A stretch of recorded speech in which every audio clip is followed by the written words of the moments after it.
Família Bravanel Silva, estamos aqui em mais um podcast, o Conversando.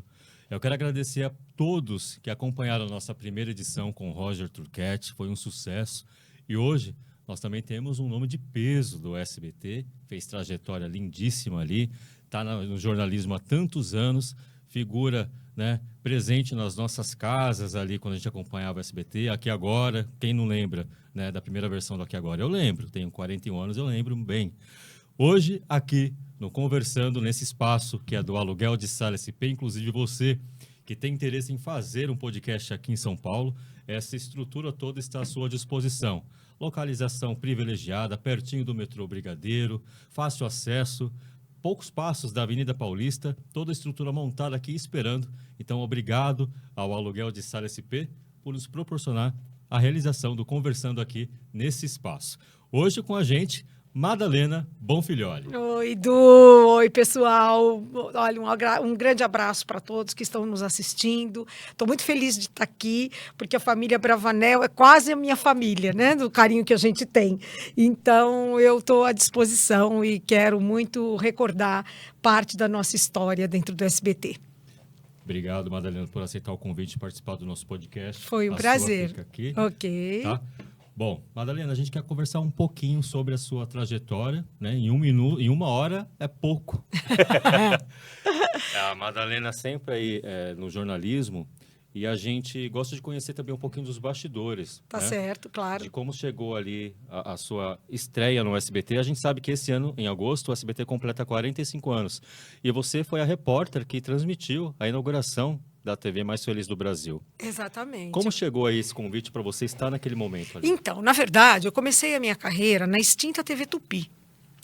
E quando a Tupi fechou, porque não se sustentava mais, começou todo um processo para que essa concessão fosse entregue para outra pessoa, né? E houve várias pessoas que tinham interesse em ter uma televisão, mas ninguém tinha a condição, a estrutura, o cabedal do Silvio Santos. Então, o Ministério das Comunicações entregou a ele o Canal 4, que era, na época, a TVS. Quando ele estava assinando a concessão dentro do Ministério das Comunicações, eu estava do lado de fora dizendo que estava entrando no ar uma nova rede de televisão no Brasil. Isso por quê? Porque o Silvio convidou as pessoas que eram da rede Tupi a trabalhar na televisão dele, caso quisesse. E é lógico que eu quis.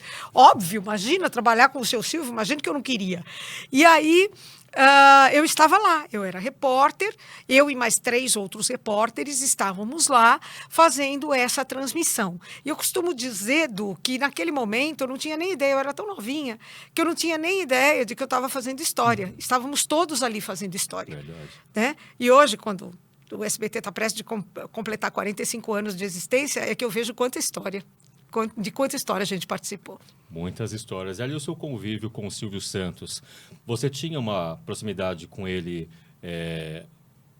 com frequência ou era esporádico, alguns momentos ali que um evento e outro? Então, no começo da televisão, o Silvio era muito presente.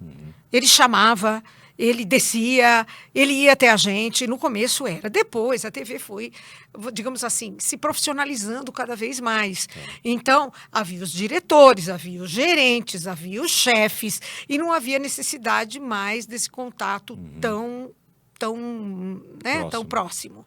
Eu encontrei com ele algumas vezes na minha vida, não vou dizer que tenha sido um contato frequente, mas eu encontrei algumas vezes e sempre foi uma emoção muito grande. Ele era uma figura, gente, com uma energia, com uma presença que chegava até a intimidar as pessoas, de tão forte que era, entendeu? Apesar dele sempre ser tão solícito, sempre tão educado, mas a só presença dele já enchia o ambiente. Que lindo. E como nasce a Madalena jornalista? Como que chegou, eu quero ser jornalista, eu preciso ver como que é, onde eu chego, formação. Como que você foi desenvolvendo para o caminho do jornalismo? Então, eu gostava muito de escrever. Toda a minha vida gostei muito de escrever.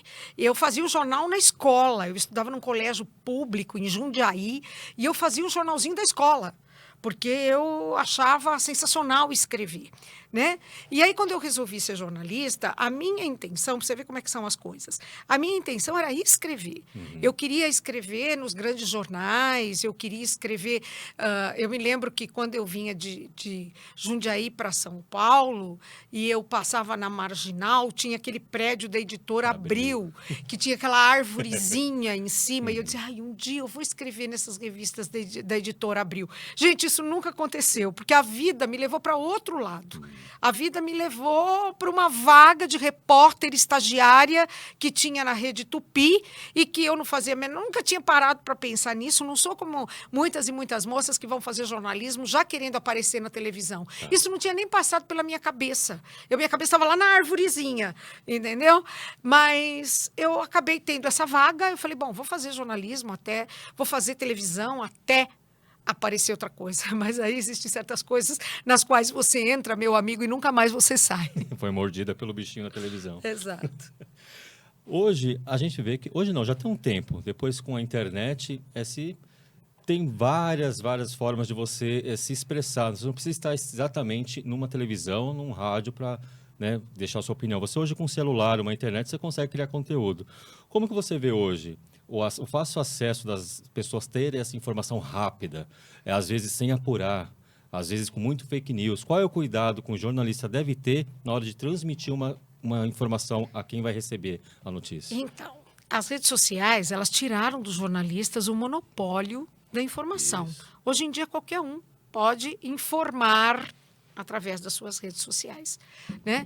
Acontece, gente, que tem gente que acha que ser jornalista não exige prática nem tão pouco habilidade.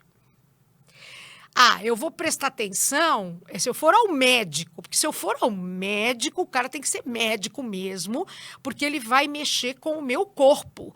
Então, eu vou procurar um bom médico. E você não procura um bom jornalista que vai mexer com a sua cabeça? Boa ideia, verdade. Então, é muito preocupante. Eu acho que a produção de conteúdo, que é o que todo mundo chama hoje, né? Produção de conteúdo versus informação, é uma coisa a ser debatida. Porque você pode produzir um conteúdo que não seja verdadeiro, você pode publicar esse conteúdo e você pode estragar a vida de alguém por conta disso. Você pode levar pessoas a fazer coisas que não faria caso a informação fosse diferente.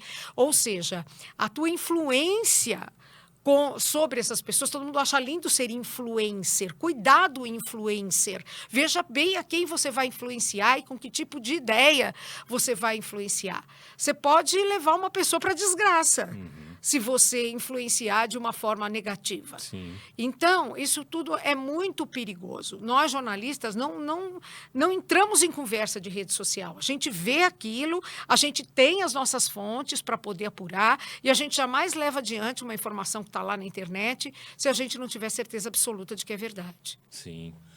A sua característica no jornalismo, Madalena, eu que tenho 40 anos, já acompanhei você diversas vezes no SBT, no Aqui Agora.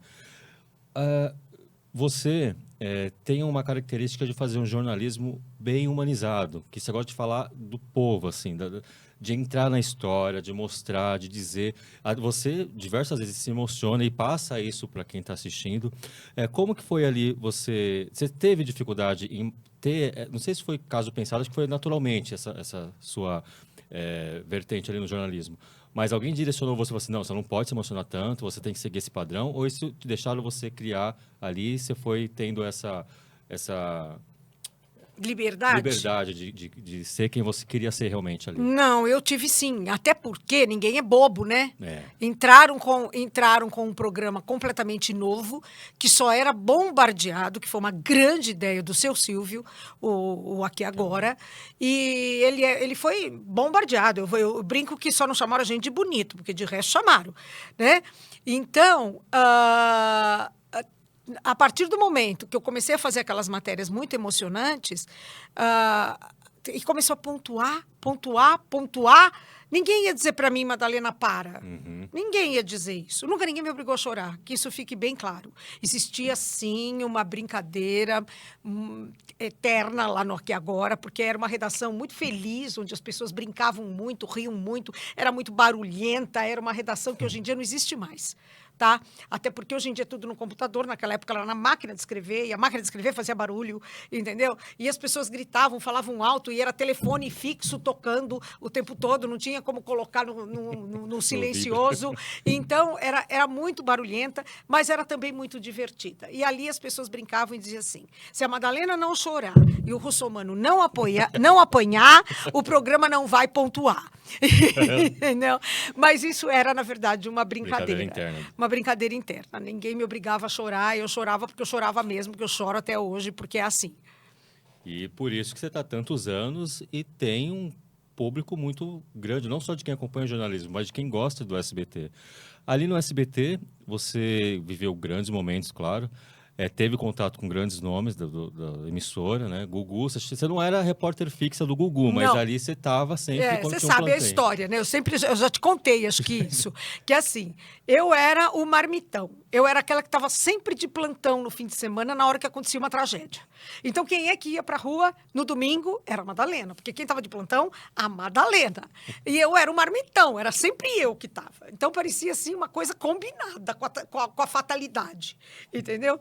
E aí, claro, o programa do Gugu passava praticamente o domingo todo e ele tinha jornalismo, principalmente quando acontecia alguma coisa grave. Então, eu entrava no programa do Gugu com a notícia numa coisa assim de edição extraordinária, entendeu? Mas até hoje tem gente que jura por Deus que eu era repórter do Gugu, mas eu nunca fui. Nunca foi, oficialmente. Ali no SBT, Madalena, você já almejou o sonho de apresentar um programa de TV? Você já chegou a mostrar algum projeto lá na época? Sim, foi isso muito lá atrás, gente, muito no passado, muito no final, já no Aqui Agora, em que estava, na década de 90, isso, lá para os anos 97, 98, 96, por aí. Estava uma onda terrível de programas que nós chamávamos de talk show nos Estados Unidos, em vários estados dos Estados Unidos.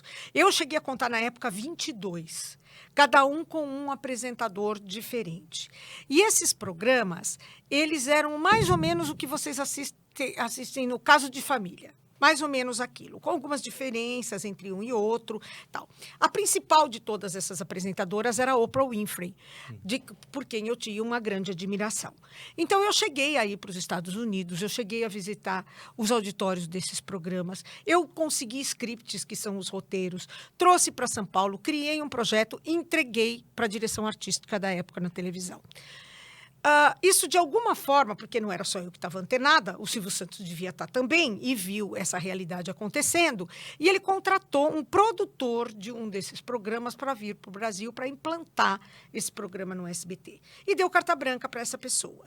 Esse produtor fez lá o que achou que tinha que fazer, acabou fazendo uma espécie de um concurso entre várias apresentadoras, eu estava no meio, e acabou sendo escolhida uma moça chamada Márcia.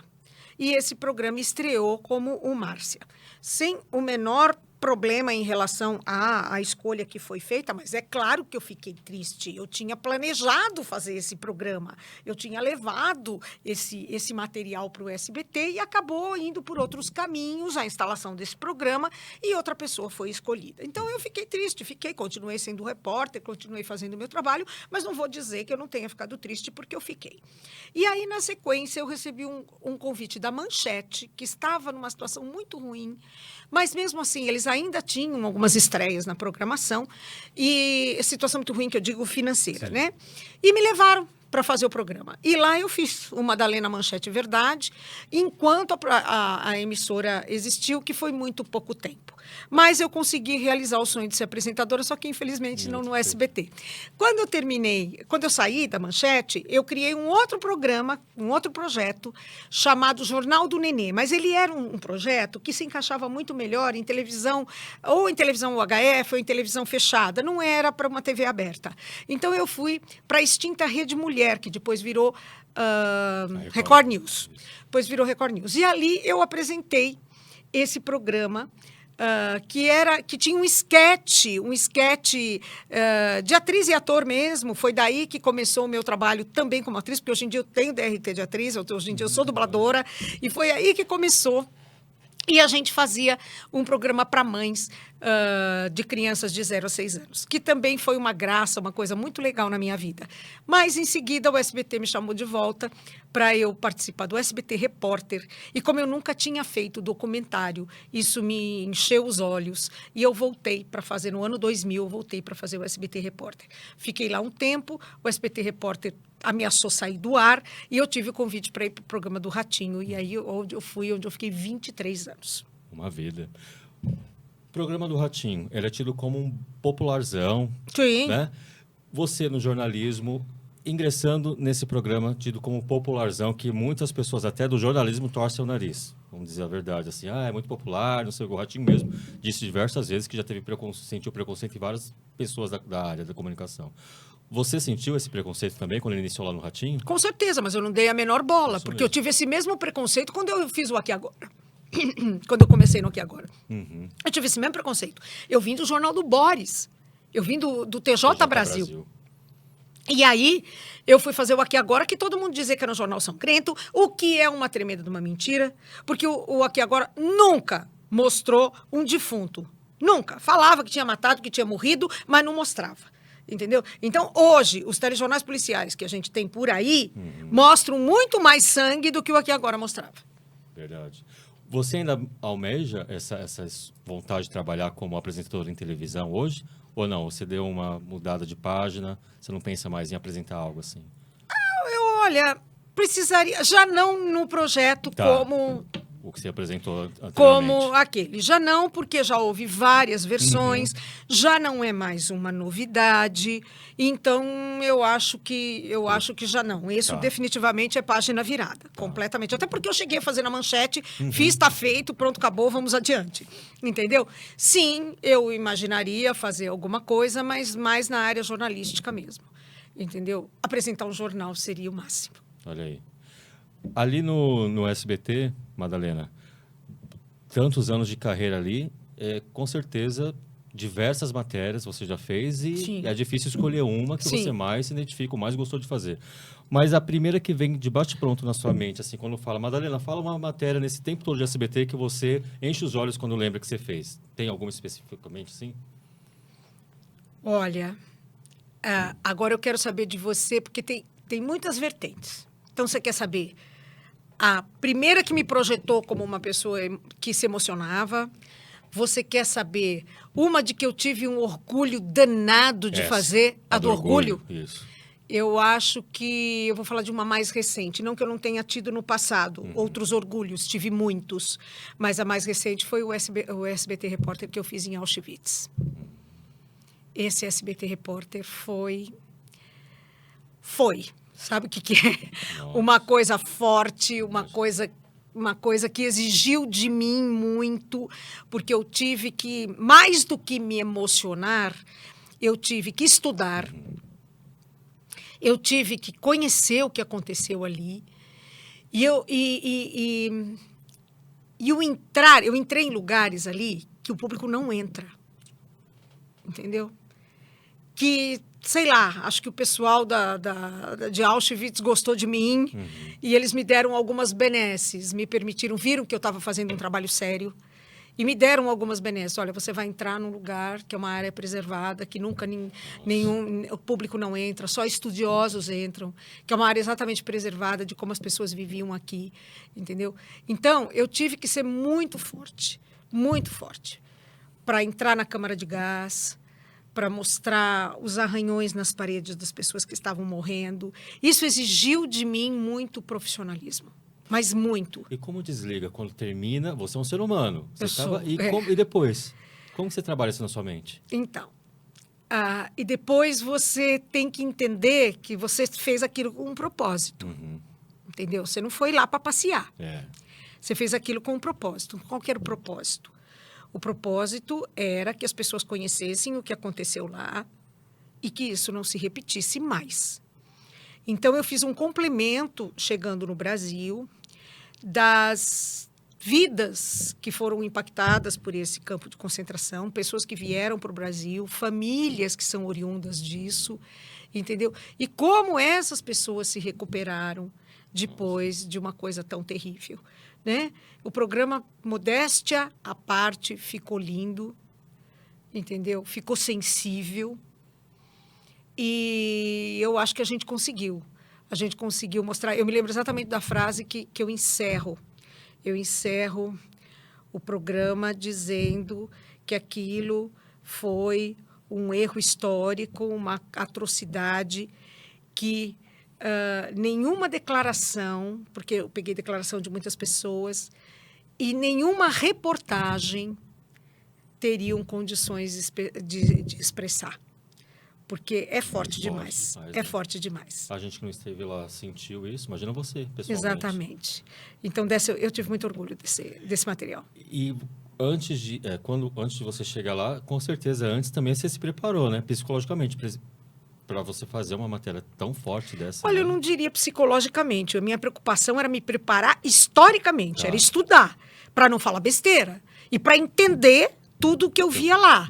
E entender as razões. E entender por que tal campo de concentração foi instalado especificamente aqui e não ali, entendeu? Qual que era o objetivo, por que os húngaros foram massacrados no final da história, entendeu?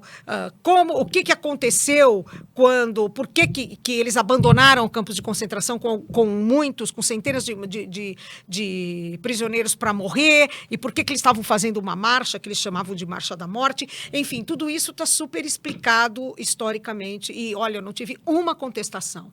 Olha que as pessoas entram nas redes sociais, nas redes sociais do SBT, não teve ninguém que falou, olha, você contou errado.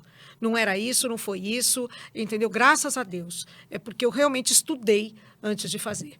Isso também é bom para quem está querendo iniciar no jornalismo, você que está acompanhando aqui, tem vontade de trabalhar, o profissionalismo do jornalista, de que é realmente estudar, né? Exatamente. O que você está falando não é apenas lá para se preocupar na audiência que vai dar, na repercussão, mas sim entender, né? Ali, né, você disse, né, dessa reportagem que te deu ali um orgulho, e a que te projetou nacionalmente? Qual que foi a matéria, a reportagem que você fez? Não, eu acho que foram as matérias que eu fiz no Aqui Agora, todas elas. Mas as pessoas se lembram muito de algumas. Como, por exemplo, a morte do Ayrton Senna. A morte do Ayrton Senna foi muito impactante quando ele chegou no Brasil. Eu estava lá na hora que o caixão chegou na Assembleia Legislativa, depois na hora que o caixão, no dia seguinte, passou pela 23 de maio, passou no meio do povo, que foi uma comoção maravilhosa. Então, eu estava no Aqui Agora, eu narrei tudo isso, e as pessoas se lembram muito disso. Se lembram também, é sempre tragédia, né? As pessoas se lembram mais de tragédia. As pessoas se lembram da tragédia do shopping de Osasco, porque na hora que o shopping de Osasco explodiu, nós fomos as primeiras equipes que chegamos lá, eu e a Simone Queiroz. Sim. A Simone Queiroz foi para a porta do shopping, onde estavam retirando os corpos e os feridos. E eu fui para trás. Quando eu fui para trás, eu entrei no shopping, antes dos bombeiros chegarem no ponto, porque os bombeiros estavam tirando as pessoas. Eles não tinham chegado no ponto da explosão. E eu cheguei. Eu cheguei no ponto da explosão, eu olhei, que todo mundo dizia que o shopping não tinha explodido, o shopping tinha desabado. Era isso que todo mundo até então dizia, 10 minutos depois do ocorrido. O shopping desabou, o shopping desabou, o shopping desabou. O shopping desabou porque o shopping explodiu. E o que foi que explodiu? O gás debaixo da praça de alimentação. Quando eu cheguei na praça de alimentação, eu vi o chão assim, que nem um cogumelo. Aí eu falei, o shopping não desabou. Quer dizer, o shopping desabou, mas desabou porque explodiu. A explosão veio de baixo. Eu fui a primeira pessoa a dizer isso. Nisso chegaram os bombeiros. E me arrancaram de lá quase que a tapa, e com razão, né? Eu não podia estar lá. Exato. Mas, enfim, eu consegui constatar isso assim que eu olhei. Olha que eu não sou nenhuma especialista, mas era claro. Então, essa é uma outra coisa da qual as pessoas lembram muito de mim, nessa história da tragédia do shopping de Osasco. E quanto à questão da emoção, eu sempre conto que teve uma reportagem que me levou para o sofá da Hebe Camargo. Então, para você chegar no sofá da Hebe Camargo, é porque a coisa realmente virou. E era a história de um menino que tinha sido encontrado pela antiga FEBEM, quando a FEBEM não era o que é a Fundação Casa hoje. Existia uma unidade da FEBEM que ficava no Pacaembu, se chamava Unidade Sampaio Viana, que tinha quase 500 crianças abandonadas ou em situação de risco. Eram grandes orfanatos que existiam antigamente. E foi levada para lá uma criança que foi encontrada embaixo de uma árvore à meia-noite. E era uma criança cadeirante, que tinha uma paralisia cerebral seríssima, e a criança não falava. Eles tentaram cuidar da criança, mas a criança só chorava e não queria comer. Uma assistente social ficou desesperada, chamou pela gente. Eu fui lá, mostrei a criança, porque naquela época não existia negócio de LGPD, de juiz que criava problema, de expor, não tinha nada disso. Fui lá, mostrei a criança, falei, alguém precisa localizar a família dessa criança. Mas não deu meia hora, porque aqui agora era super visto. Me deram a localização da mãe. Eu fui, procurei a mãe era uma alcoólatra, que cuidava extremamente bem do menino. O menino tinha as unhinhas cortadas, o menino tinha o cabelinho cortado, o menino era super bem cuidado, não tinha uma escara no corpo, apesar dele ser cadeirante. Só que quando ela bebia, ela esquecia as coisas. E ela não lembrava onde tinha deixado o filho. E o encontro dela com esse menino na FEBEM foi uma coisa linda, maravilhosa, maravilhosa. Chorava a mãe, chorava a criança, chorava a assistente social, chorava a diretora, chorava eu, chorava o câmera, chorava o iluminador, chorava todo mundo. Essa foi a matéria que a Hebe passou. Então, a partir daí, que eu fiquei conhecida como a repórter da emoção. Entendeu? Era logo no começo do Aqui Agora. Quanta história, Madalena. Ai, tem muita história, gente. Tem muita história. É uma honra receber aqui. Muito obrigada. Vamos fazer uma pausa aqui para falar para os seguidores desse espaço, que é o Aluguel de Sala SP. Se você quer realizar o seu evento, aqui também tem 8 auditórios disponíveis. E nesse mês de abril, eles estão com uma promoção aqui para o Conversando. Se você fechar uma locação de um desses 8 auditórios, você recebe um cupom de 10% de desconto no pagamento à vista. E no dia 30 de abril, por ser o mês da Páscoa, o mês mais doce do calendário, chocolate todo mundo ama, não é? Eles vão sortear um ovo de 1 quilo. Hoje em dia, você sabe o preço do ovo. Então, o de 1 quilo, então, é mais caro ainda. Caríssimo. Caríssimo. Só ganhando. Só ganhando. Então, entre em contato com o Aluguel de Sala SP e agende aqui a sua visita. Venha conhecer os espaços e também venha fazer o seu podcast aqui com a gente. Madalena, como você vê hoje essa... a gente já falou sobre a polarização da internet, todo mundo agora tem acesso às mídias sociais. Essa galera da nova geração que está mais focada, não nada contra, cada um segue o seu estilo, mas está mais focada em visualizar, em celebridades, em tipo de conteúdo que não agrega muita coisa, cada um tem o seu perfil. Mas isso está de uma crescente, hoje todo mundo quer ser artista. O que você fala para essa geração que busca a fama a qualquer custo? Olha, eu falo 2 coisas. A primeira é que eu tenho muita inveja dessa moçada. Porque tem gente com 18 anos aí que tá rica. Eu seria incapaz. Então, alguma coisa esse povo faz, entendeu? Que faz eles ficarem ricos. Eu acho isso incrível. Parabéns. Porque eu seria incapaz de produzir um conteúdo que me deixasse rica. Poderia me deixar prestigiada, poderia me deixar admirada, entendeu? Nossa, admiramos muito você, Madalena, mas rica, eu acho que eu não saberia o que fazer. E esse povo sabe. Então, vamos lá, entendeu? Vamos dar valor a quem tem, vamos dar o mérito a quem tem. Essa moçada ficou rica. Tem uns caras aí que eu nunca ouvi falar, mas eu sei que ganham R$1 milhão por mês. Eu nunca ouvi falar porque eu não sigo ninguém. Entendeu? Eu não sigo. E você quer me seguir? Se segue se quiser. Se não quiser, eu não conto o seguidor. Eu não faço a menor ideia de quantos seguidores eu tenho. A mais mínima. Entendeu? Mais mínima ideia. Porque eu acho que cada um tem que cuidar de sua vida. Entendeu? Isso é o que eu acho. Eu não sigo ninguém e também não faço questão que ninguém me siga, porque eu acho que cada um cuida da sua vida, já tá bom demais. Entendeu? Aquela história de Deus deu uma vida para cada um, que é para cada um cuidar da sua, eu concordo plenamente. Né? E a segunda coisa, gente, é que muito cuidado com a fama. Entendeu? O que é fama? Eu acho que eu sou uma pessoa, com a graça de Deus, que eu tenho prestígio. As pessoas me respeitam. As pessoas acham que eu sou uma pessoa de prestígio. Se eu sou famosa, eu não sei. Muito cuidado com fama. Aqueles Big Brother têm quanto tempo de fama? Quanto tempo demora o Big Brother? 3 meses. 3 meses? Eles têm 3 meses de fama. Ah, mas a fulaninha saiu e tá famosa. Algumas pessoas saíram e foram fazer outra coisa, e outra coisa bem feita. Aquela Massafera não era Big Brother? Exato. Virou uma grande atriz. Ganhou o troféu semana passada, melhor atriz. Virou uma grande atriz. Isso. Então ela foi fazer alguma coisa que prestasse na vida. Entendeu? E é por isso que ela virou famosa. Se ela fosse ficar se apoiando no fato de ter sido apenas uma Big Brother, entendeu? Talvez ela não... Talvez não, certamente ela não teria a fama que tem. Entendeu? Então, muito cuidado com fama. Eu quero ficar famoso. Você quer ficar famoso para quê? Vamos lá. Para que você quer ficar famoso? Para tirar selfie com as pessoas na rua? Se for ficar famoso para ficar rico, que nem essa meninada do 1 milhão, aí eu posso entender vocês. Mas quantos ficam ricos? Exatamente. É de se pensar. É verdade. Entendeu?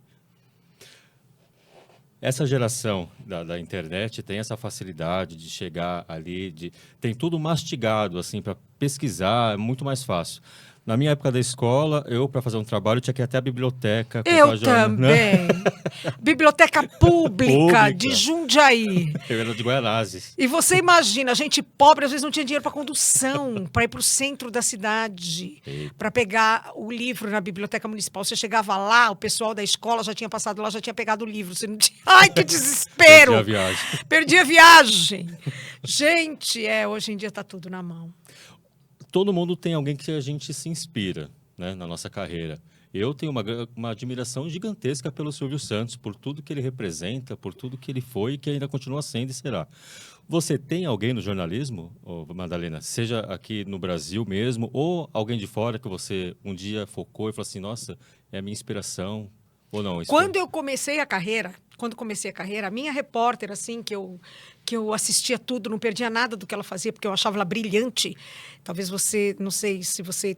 Eu acho que você vai se lembrar. A Helena de Gramont. A Helena de Gramont, vou te dar 2 referências que você vai se lembrar. Ela foi esposa de Juarez Soares. Tá. E ela teve uma irmã que foi assassinada por um cantor. Então, ela era esposa do cantor, e o cantor foi o primeiro caso de feminicídio, assim, a virar uma coisa nacional, né? Esse caso e o do Doc Street, que matou a Ângela Diniz. Tá. Né? Foram os casos que eu me lembro, assim, de feminicídio. Enfim, ela era uma repórter brilhante e eu me inspirava muito nela. Depois, com o passar do tempo, como apresentadora e como mulher de televisão, sim, fora do Brasil, a Oprah Winfrey eu achava sensacional, fantástica. Entendeu? Você consome conteúdo de internet?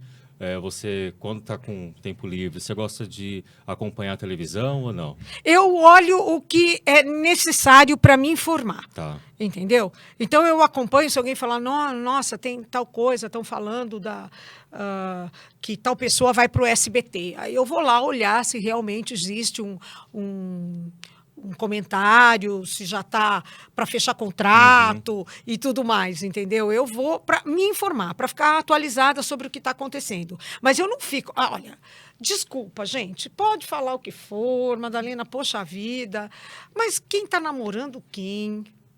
Entendeu? Pouco me importa, entendeu? Se fulana de tal trocou de cabeleireiro, pouco me importa. Esse tipo de fofoquinha... sobre a vida de celebridades, eu pouco me importo. Eu não quero nem saber. Então, eu não vou atrás, não.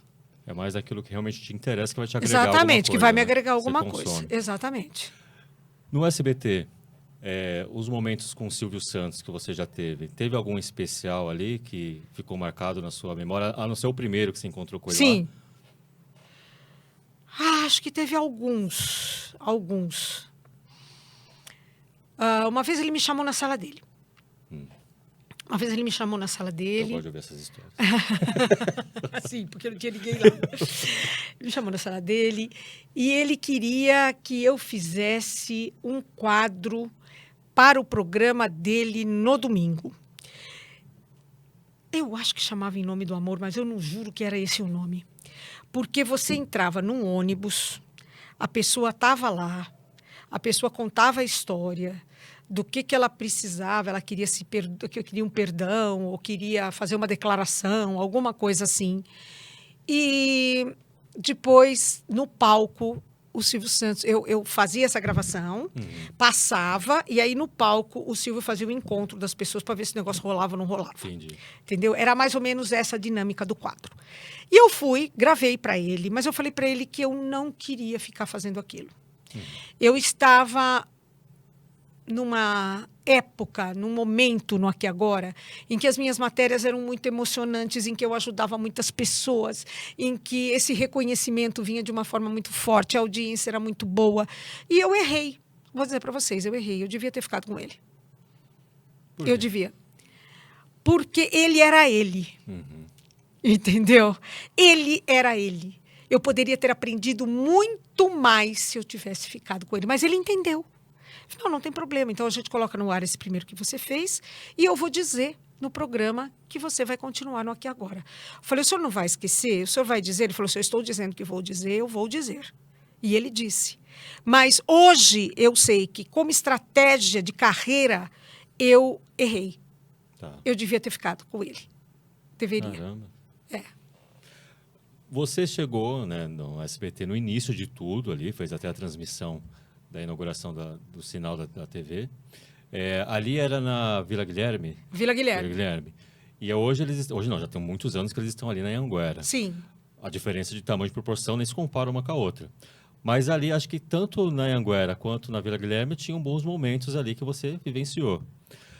Na época da Vila Guilherme, que tinha aquelas enchentes ali, que molhava tudo. A Angélica uma vez falou que o Silvio separou um bote para ela. Assim, Angélica, o bote tá ali. Bote, Silvio? Sim, alagou, você vai de bote. Como que era ali para cuidar daquela situação toda? Era muito complicado. Era muito complicado. Se perdia muito material. Se perdia muito material. Porque enchia realmente. Enchia. A diferença maior entre trabalhar num lugar que enchia de água e trabalhar numa estrutura preciosa como é hoje o centro de televisão da TV do SBT, lá na Anhanguera, era a proximidade para com as pessoas, entendeu? A gente era muito amigo lá na Vila Guilherme, porque estava todo mundo muito junto, entendeu? As salas eram todas ali, você saía de uma, entrava para outra. O jornalismo era no meio de tudo. O fim do corredor dava na externa, onde estavam todos os cinegrafistas. Eu acho que era um pouco mais divertido. Eu diria que era mais divertido. Mas não se compara para uma emissora que é a segunda maior emissora do país e que tem um compromisso com uma programação, entendeu? Precisa da estrutura que a gente tem na Anhanguera. Eu fiz uma live com o Joaquim Ferreira, que era sonoplasta do Silvio durante anos. Ele disse a mesma coisa. Ele disse, ali no Carandiru, ali na Taliba Leonel, o que era diferente era a proximidade, que a gente tinha muito mais contato, era muito mais fácil de estar com o pessoal. Isso. Na Anhanguera é lindo, só que cada um está na correria, já é difícil de se ver. Ele falou Exatamente, é só isso. Mas a gente entende que o progresso é o progresso, né? Eu não sou uma pessoa saudosista. E sou uma pessoa que entendo rapidamente por que as coisas mudam. Mudam porque mudam. E talvez eu tenha conseguido ficar em televisão por tanto tempo justamente pelo fato de que eu sempre soube me adaptar às mudanças, né? Então, o que mudou, mudou. Paciência. Sim. Madalena, se alguma faculdade, não sei se você palestra pelo Brasil, se te convidam para falar. Se convidam, eu vou. Bom. Se convidam, eu vou. E o meu projeto futuro, o dia que eu não estiver mais em televisão, é dar aula em faculdade. Olha. Eu já fiz a pós-graduação para isso, né? Em ensino superior e pesquisa. Eu tenho essa especialização, mas ainda não fiz o mestrado por absoluta falta de tempo. Mas, sim, um dia eu ainda vou dar aula. Se você agora estivéssemos numa palestra aqui de um monte de estudante focado em jornalismo, querendo chegar um dia a ser Madalena Bonfilioli, qual o caminho ali, ou o que você... algumas dicas que você poderia falar agora, rápido assim para eles. É esse o caminho, estudem, qual a direção que eles teriam? Gente, essa história de dizer que para ser jornalista você não precisa estudar nada, você só precisa ser, é conversa mole de quem não gosta de estudar. Entendeu? Sim, a faculdade de jornalismo muda as pessoas. A faculdade, de um modo geral, muda as pessoas. Entendeu? Sim, é importante fazer. Você não pode ser, se você quiser ter algum sucesso na sua carreira, ser bem-sucedido, eu não quero nem falar em sucesso, quero falar em ser bem-sucedido. Se você quer ser bem-sucedido na sua carreira, você não pode ser mais um. Então, Você tem que se especializar de alguma maneira. Vai estudar um idioma. Vai fazer uma pós-graduação. Se especialize em alguma área do jornalismo. Faça alguma coisa para você ser aquele que vai ter um diferencial. Não se preocupe com sucesso. Não se preocupe. Nossa Senhora, tem hora que eu assisto TV, ai, gente, desculpa, vou ser bem fofoqueira agora. As meninas do cabelo comprido. Então, vocês veem, a repórter vai falar, o que ela faz? Ela pega esse lado do cabelo, bota para trás, para aparecer o rosto. Aí ela pega esse lado do cabelo e bota aqui. E aí ela fala caída para cá, porque o cabelo está caído para cá. Entendeu? Esquece o cabelo. Não se preocupa com cabelo, com maquiagem, não se preocupa com nada disso, isso é detalhe.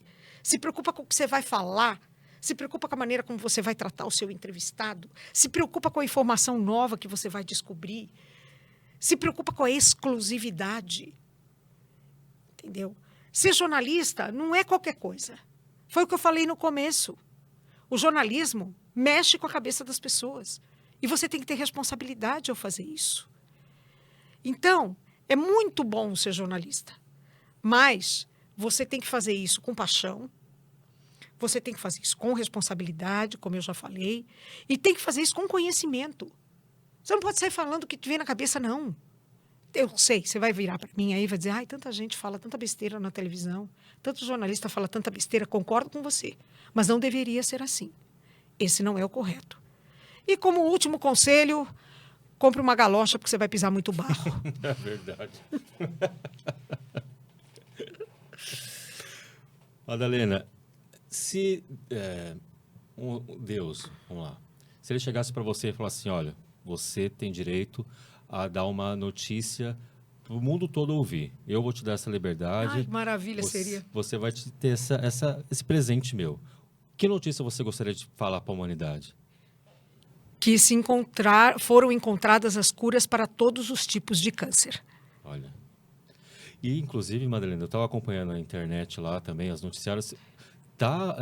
Tanta gente descobrindo fórmulas e injeções e vacinas e tudo.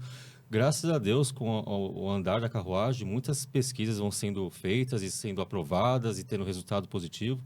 Então, acho que a gente está no caminho, brevemente, de ter essa notícia também. Né, se Deus não sei quiser. se Deus vai deixar eu dar a notícia. Vai dar, vai. Ou não. É isso. Madalena, a gente já está quase encerrando aqui, tem alguns Nossa, minutinhos, foi passa rápido! Faltam alguns minutinhos para a gente encerrar o nosso podcast. A gente gosta também, nós aqui somos os SBTistas. Sim, né? Eu também sou SBTista. Isso. Aliás, o SBT é a única televisão que tem fã-clube. É verdade. Você conhece alguém que seja globista? Recordista? Recordista? Bandeirista? Reditevista? Gazista? Gazista? Culturista? Eu não conheço. Agora, SBTista eu conheço um monte. E o próprio Silvio fazia várias campanhas falando da TV que tem torcida. Ele mesmo criava os slogans. Mas ele tem os SBTistas. Eu sou um SBTista e a gente gosta de notícias também de como é feito, os bastidores dos programas, tudo. Ali no programa do Ratinho, eu tenho um carinho muito grande por todo o elenco ali, pelo Ratinho. Eu estive em dezembro, lá na Rede Massa, na sede dele no Paraná, a convite do Richard Val, que estava lá há um tempo. E aí, nossa, você vê que tem a cara do Ratinho, a emissora toda. Como é o Ratinho ali nos bastidores? Olha, o Ratinho é uma pessoa incrível. O Ratinho é aquilo que vocês veem. Você vai dizer, mas isso não é óbvio? Não, não é. Nem todo mundo que vocês veem na televisão é o que aparece na televisão. Não é. O Ratinho, sim. O Ratinho é. O Ratinho tem aquela simplicidade.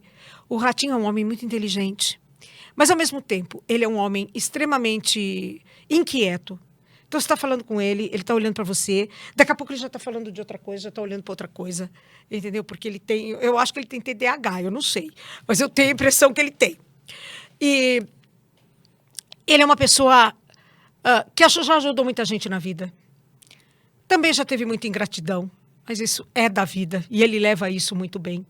Né? E... eu trabalhei 23 anos com ele e quando já não tinha mais reportagem para fazer no programa dele, porque chegou uma hora que não tinha mais, ele não virou para mim e falou, Madalena, vai embora. Ele não fez isso. Ele me deixou lá. Quem sabe precisa dela para alguma coisa.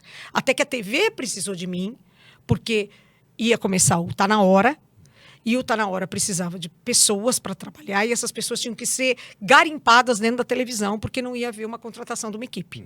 E aí, como eu não estava fazendo nada, fui fazer o Tá Na Hora.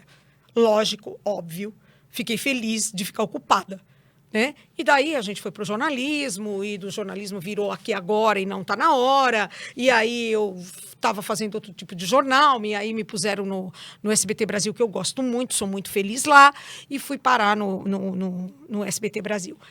Mas foi assim que eu acabei saindo do programa do Ratinho. Mas até hoje tenho muitos amigos lá, até hoje visito a produção, até hoje almoço com algumas pessoas ali que tem mais ou menos os meus horários, né? Tenho no Ratinho, assim, tenho pelo Ratinho uma consideração imensa, uma gratidão gigante. O Ratinho chega na hora, uma hora antes do programa, vai para o camarim dele, e ali vai para lá a Beth Guzzo, o Murilo, que é o Bordoni, que é o diretor de palco, vai o Zezinho, que é o coordenador de produção, vai o seu Haroldo, que é o roteirista, e vai o César Scarpato, que é o diretor. Ali eles passam o programa com ele, conversam, tiram as dúvidas, falam de tudo que o programa... ele dá as ideias dele, as coisas que ele quer, né? Aí entra lá o Lude, que é o figurinista dele, leva lá a roupa para ele se vestir, vai lá o maquiador, passa um pó. E ele, quando sai do camarim, ele já está com o programa inteiro na cabeça. Ele já sabe tudo que ele vai fazer. Só de passarem com ele, olha, hoje nós temos isso, temos isso, temos isso. E ele vai para aquele auditório e movimenta aquela plateia de um jeito muito parecido como o seu Silvio fazia. Então, ele é uma pessoa realmente muito especial. Ele é a maior, como é que eu vou dizer... a maior figura produzida pela televisão nos últimos tempos, porque o Silvio já existia quando ele apareceu, né? Então, depois do seu Silvio, nunca mais apareceu nada assim de... Sim, teve Flávio Cavalcante, que era um grande apresentador, pois é, várias pessoas. Mas, assim, um fenômeno depois do seu Silvio foi o Ratinho. Verdade. Ali no SBT, você chegou a participar do Teleton, algumas edições? Durante 10 anos. Durante 10 anos. Durante 10 anos. E como era ali a preparação para você fazer aquelas matérias? Porque você é por emoção. E ali as histórias e eu do fazia Teleton... as histórias de vida. Eu fazia as histórias de vida. Inclusive, teve uma vez que o seu Silvio me chamou para explicar para ele que eu estava fazendo o grande problema daquele ano era a fila da escoliose. A escoliose é uma deformidade da coluna vertebral que, quando ela vai se agravando, ela vai prejudicando a respiração, até que, quando ela toma uma forma completamente desproporcional, ela pode matar uma criança por não conseguir respirar. E isso é muito comum em crianças cadeirantes. Então, a fila para consertar a escoliose, que é o que dá sobrevida a essas crianças, era muito grande. E eram essas as histórias que a gente estava contando naquele ano. E ele me chamou para explicar para ele o que era isso, porque ele queria entender exatamente o que eu tinha visto, como que isso funcionava, para ele poder falar na abertura do Teleton. Então, eu tive esse privilégio de passar para ele todas essas coisas. Eu fiz durante 10 anos essas histórias de vida. Aí, o que aconteceu? De repente, alguém, que eu não sei quem, achou que o Teleton devia ser uma coisa mais parecida com... Talvez a própria CD, não sei nem dizer se isso foi uma decisão da TV, talvez não, eu acho que não. Devia ser uma coisa mais parecida com Criança Esperança. Sim. Devia ser um show no qual as pessoas se envolvessem, gostassem e colaborassem. E aí, toda aquela emoção e toda aquela carga que eu colocava nas matérias começou a destoar desse tipo de coisa. E aí eles nunca mais me pediram para fazer. Este ano que passou, me pediram uma reportagem dentro da ACD, que eu fiz com muito carinho. E, independente do esse põe, tira, entra, sai, quero, não quero, eu vou estar sempre à disposição de um projeto chamado Teleton. É lindo, né? Eu já estive pessoalmente em algumas edições. É uma outra atmosfera ali, fica, né, o ambiente. É muito lindo mesmo ver esse projeto do Teleton há tantos anos no SBT. Eu falar em SBT, recentemente foi inaugurado o SBT News, Sim. né? E se te convidassem para lá para apresentar um programa, você também toparia? O SBT News entrou com uma equipe completamente específica Tá. para o SBT News. As pessoas foram contratadas para fazer o SBT News. Não existe uma mistura. Hoje eu estou no SBT News, amanhã eu estou no Aqui Agora, ou eu estou no SBT Brasil. Entendi. Não é assim. São equipes de apresentadores e repórteres específicos, né? Mas é jornalismo, era uma coisa que faltava no nosso jornalismo, porque existia Record News, existia Globo News, e por que não o SBT News? Sim. Existia, precisava ter. Então, se um dia tiver uma oportunidade de fazer alguma coisa para o SBT News, eu faria também. Para mim é trabalho, estamos todos dentro da mesma caixinha, todos tentando fazer o melhor jornalismo do Brasil, e eu estou sempre disposta a ajudar. E a Madalena, pessoa física, o que ela gosta de fazer nas horas de lazer? O que ela curte em São Paulo? Para você indicar, eu gosto de tal lugar, eu vou muito naquele restaurante ou naquele parque. Para a gente descontrair, que está entrando aqui hoje é quinta, amanhã é feriado, o pessoal pegar aí, emendar e curtir São Paulo. Quais locais que você indica para a gente? Eu sou uma pessoa muito caseira, gente. Eu sou uma pessoa muito caseira. Eu não sou a melhor pessoa para dar programação de São Paulo. Eu sou extremamente caseira. Eu vou muito para casa, eu gosto muito de reunião familiar. Entendeu? Então, vamos fazer um churrasco na casa do irmão tal? Vamos para casa do irmão tal fazer um almoço? Vamos, entendeu?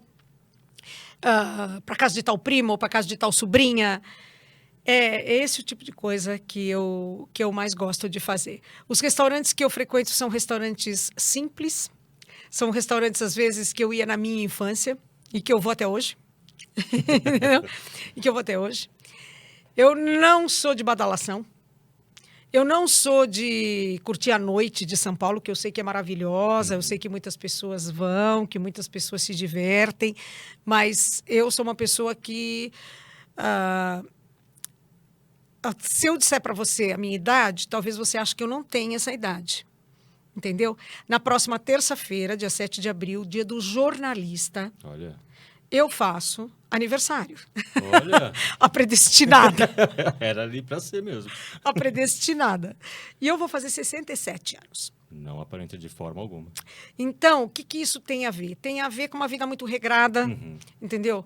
Com nada de abuso, com nada de ficar perdendo horas de sono na rua. Então, eu de verdade não sou uma pessoa que Tá por aí em São que Paulo. tô por aí. Não tô por aí. Estou em casa. Passei os cachorros por ali mesmo, entendeu? Adoro animal. Tenho animais abandonados que foram colocados em situação de maus tratos, e aí eu resgato o que posso.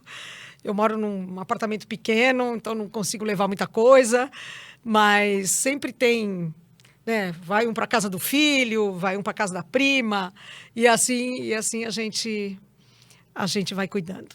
Na minha casa eu tenho 3. 3.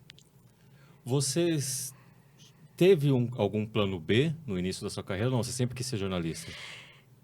Como eu tinha feito um teste vocacional que tinha me dado 3 opções, atriz, jornalista ou advogada, eu arrisquei. Eu prestei vestibular e entrei no Largo São Francisco, na Faculdade de Direito do Largo São Francisco. E comecei a cursar. Acontece que eu cursava as duas, né? Cursava jornalismo e cursava o direito. E aí eu comecei a trabalhar na extinta Tupi. E aí eu já não tinha mais tempo para dormir. E eu tive que fazer uma opção. E eu não optei por aquilo que ia me dar mais prestígio ou mais dinheiro. Eu optei por aquilo que ia me fazer mais feliz. E eu fui ser jornalista.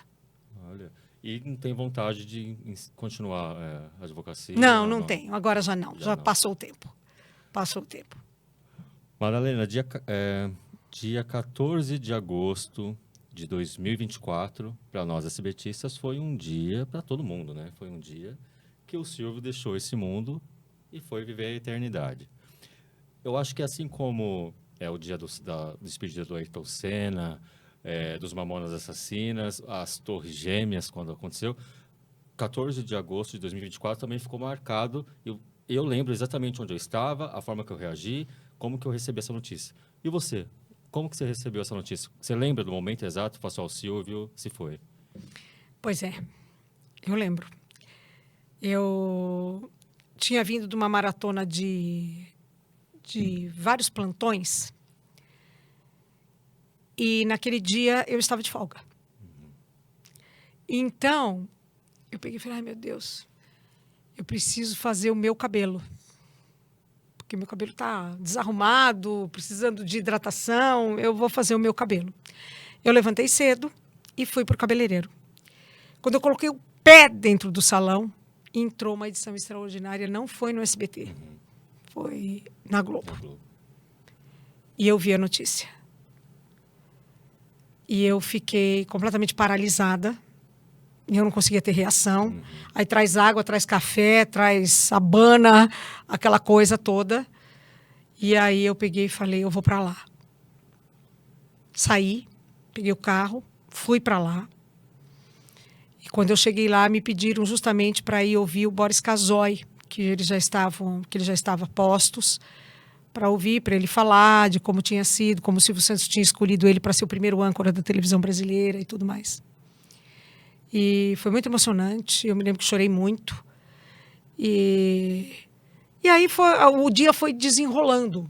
A gente querendo saber como é que ia ser o enterro, se ia ter um convívio popular naquele último momento, que a família decidiu por não. E daí para frente foi um pouco da dúvida que todo mundo ficou, e agora? A pergunta que todo mundo se fazia era, e agora? Felizmente, o e agora saiu melhor do que a encomenda, porque as filhas dele estão preservando o legado e levando muito bem a televisão. Então, essa dúvida que pairou num primeiro momento já se dispersou depois desse ano e 1 ano e 5 meses, 1 ano e 6 meses, né? Mas existem determinadas perdas que você só pode lamentar, que você não tem como repor, que você não tem o que fazer, que não depende de você, que você não queria que fosse assim, que se pudesse voltar atrás você teria feito alguma coisa para impedir. Existem determinadas perdas na vida que são desse jeito, que não adianta. Não adianta você lamentar, não adianta você querer achar o lado bom, né? O lado bom da partida dele não tem lado bom, tem lado bom da vida dele. Milhões de lados bons. Exatamente. Estamos todos aqui por conta dele, pelo que ele foi, entendeu? Mas determinadas coisas, como o dia da partida, o 14 de agosto de 2024, eu só consigo lamentar. Verdade. E corrigindo, agora que eu me lembrei, dia 14 de agosto eu estava no SBT, que a gente estava gravando o especial 43 anos. Foi dia 17 de agosto. 3 dias depois da gravação, aí veio a notícia. Lembrei agora, foi falando, não era 14 17 de agosto, era um sábado, não é isso? Era um 17 de agosto, um tem sábado. razão. Bom, e se hoje você pudesse encontrar a Madalena do início, lá da estreia da TVS, naquele primeiro dia que você estava ali cobrindo, falando com você, o que você acha que ela diria? O que eu diria para ela? Isso. Não solta da mão desse homem. Olha aí. E continuaria lá no Em Nome do Amor, né? Continuaria. Bom, pessoal, esse foi um presente. Ela faz aniversário dia 7 de abril, Madalena? Sim. Mas o presente já é nosso aqui antecipado, Imagina. porque ter a sua presença aqui no nosso podcast, Madalena, você já fez live com a gente no fã-clube. Foi. Você é sempre muito carinhosa, muito solícita. A live que nós fizemos, 3 dias depois, aumentou 110 mil seguidores lá no Instagram. Oba! Parabéns! Sua presença nos deu muito prestígio. Muito né? obrigada. Muito obrigada a vocês todos. E eu agora me vejo aqui, o Du, de muitos anos atrás, assistindo você em casa, com a minha mãe, com meu pai. E hoje eu estou aqui na sua frente, no lugar onde eu trabalho, falando do homem, do ícone que a gente ama. É muito emblemático essa data aqui, esse momento aqui. Sabe que parece que tá um déjà vu? Eu tô aqui, mas não tô. Eu tô me sentindo assim. Você me desculpa se eu falei alguma coisa. Imagine, absolutamente. Emoção. Foi uma entrevista ótima. Eu espero ter trazido informações para vocês, espero ter conseguido passar para vocês a emoção que a gente sente de trabalhar lá, de ter tido essa convivência com o seu Silvio, de amar o SBT. A gente ama o SBT. Entendeu? Eu não sei quanto tempo mais eu tenho de SBT na minha vida. Espero ter enquanto eu puder ser útil, enquanto eu puder estar fazendo um trabalho bom, bonito, bem feito. É isso que eu espero. Mas eu sempre vou ter uma gratidão enorme por essa casa que me acolheu desde tão menina e que me manteve lá durante tanto tempo até a minha maturidade profissional. Sempre vou ser muito grata. É muito bonito ter gratidão. É o que move o ser humano, é gratidão, né? E eu tenho gratidão por esse momento, por você estar aqui, por todos aqui que estão colaborando para o podcast ser feito. E você, mais uma vez, entre em contato aqui com o Aluguel de Sala SP, venha nesse espaço, sente nessa mesa, use toda essa estrutura que está à sua disposição. O telefone está aqui na tela, faça ali o seu orçamento, venha nos visitar e conhecer. Com certeza, você não vai encontrar custo-benefício melhor do que aqui para você gravar o seu conteúdo digital. Madalena, muito obrigado pela presença. Foi um prazer. Muito obrigada eu pelo convite. Fiquei muito feliz de vir. Obrigado, pessoal, por nos acompanhar até aqui. E fiquem com Deus e até a próxima.